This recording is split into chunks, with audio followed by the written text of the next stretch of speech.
بسم اللہ الرحمن الرحیم نحمدہ ونصلی علی رسولہ الکریم اما بعد۔ شیخ العرب والعجم عارف باللہ مجدد زمانہ حضرت مولانا شاہ حکیم محمد اختر صاحب رحمۃ اللہ علیہ فرماتے ہیں، جو اللہ کا ہو جاتا ہے اللہ تعالیٰ بھی اس کی ہر وقت دیکھ بھال رکھتے ہیں، ہر وقت دیکھ بھال کرتے ہیں۔ سلطان ابراہیم بن ادھم رحمۃ اللہ علیہ نے دیکھا کہ ایک شرابی راستے میں پڑا ہوا ہے۔ بہت حسین و جمیل رئیس کا بیٹا شراب زیادہ پی کر راستے میں بے ہوش پڑا تھا اور قے ہو رہی تھی۔ فوراً انہوں نے پانی لا کر اس کا منہ دھویا، ہاتھ پیر وغیرہ صاف کیے تو وہ ہوش میں آ گیا۔ اس نے کہا کہ حضرت، میں آپ کو جانتا ہوں، آپ تو سلطنت بلخ خدا پر فدا کرنے والے اتنے بڑے ولی اللہ، مجھ جیسے شرابی پر آپ نے یہ عنایت کیوں کی؟ ہم تو سمجھتے تھے کہ اللہ والے گنہگاروں سے نفرت اور بغض رکھتے ہیں۔ آپ کے عمل سے تو معلوم ہوا کہ اللہ والوں سے بڑھ کر ہم گنہگاروں سے محبت کرنے والا شاید ہی کوئی ہو، لہٰذا ہاتھ بڑھائیے، میں شراب سے توبہ کرتا ہوں۔ واللہ لا اشرب خمرا ابدا، خدا کی قسم آج سے میں کبھی شراب نہیں پیوں گا۔ توبہ کرتے ہی سلطان ابراہیم بن ادھم رحمۃ اللہ علیہ کو منکشف ہوا کہ اولیاء صدیقین کی آخری سرحد تک اللہ نے اس کو پہنچا دیا۔ ابھی تہجد نہیں پڑھی، تلاوت نہیں کی، اشراق نہیں پڑھی، اوابین نہیں پڑھی، صرف ابراہیم بن ادھم رحمۃ اللہ علیہ کے ہاتھ پر توبہ کی۔ ملا علی قاری رحمۃ اللہ علیہ شرح مشکوٰۃ میں یہ واقعہ لکھتے ہیں کہ رات کو سلطان ابراہیم بن ادھم رحمۃ اللہ علیہ نے اللہ تعالیٰ سے خواب میں پوچھا کہ یا اللہ، ایک شرابی کو توبہ کرتے ہی آپ نے اتنے اونچے مقام تک پہنچا دیا جہاں برسوں کے تہجد والوں کو بھی میں نے ابھی تک نہیں پایا، یہ کیا وجہ ہے؟ اللہ تعالیٰ نے خواب ہی میں فرمایا کہ اے ابراہیم، اے سلطان ابراہیم بن ادھم، تو نے میری محبت میں سلطنت بلخ فدا کی اور میری محبت میں اور میری نسبت سے شرابی کا منہ دھویا اور قے صاف کی۔ انت غسلت وجہہ لاجلی فغسلت قلبہ لاجلک، تو نے میری محبت میں میرے گنہگار بندے کا منہ دھویا، میں نے تیری خاطر سے اس کا دل دھو دیا، اور جس کا دل خدا دھو دے اس کے امراض و رذائل اور اخلاق رذیلہ کا صرف امالہ نہیں ہوتا، ازالہ ہو جاتا ہے۔ یہ کرامت اللہ تعالیٰ نے ابراہیم بن ادھم رحمۃ اللہ علیہ کو دی کہ وہ نوجوان سب سے آگے بڑھ گیا۔ اس پر علماء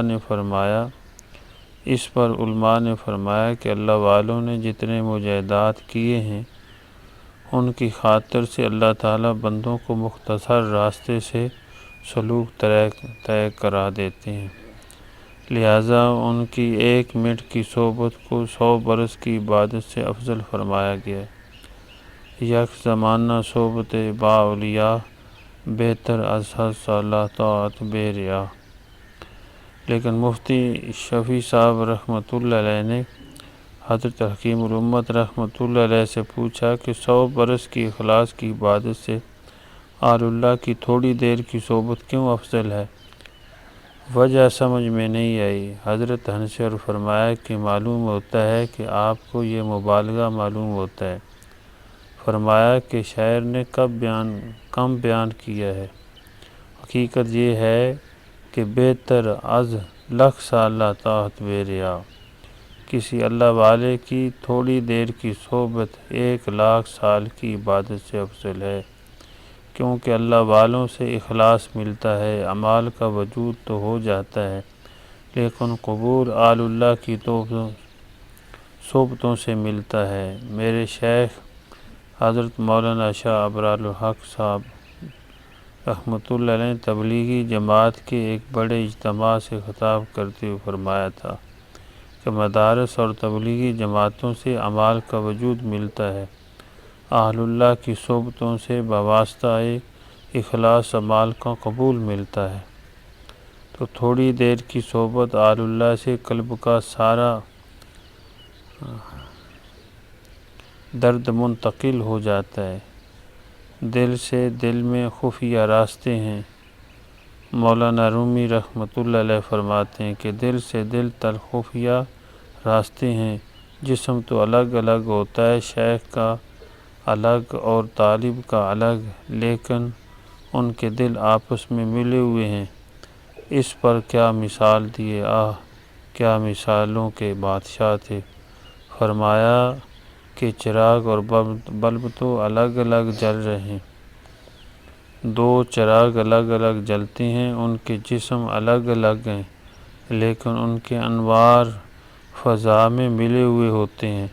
اس لیے کسی اللہ والے کے سامنے اپنے آپ کو فنا کر دو۔ حکیم الامت رحمۃ اللہ علیہ نے اپنی تمام علمی اور عملی کمالات کی نسبت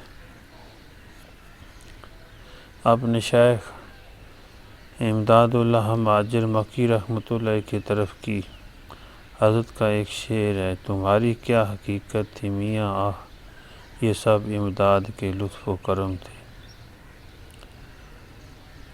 حضرت نے اپنا تخلص رکھا تھا۔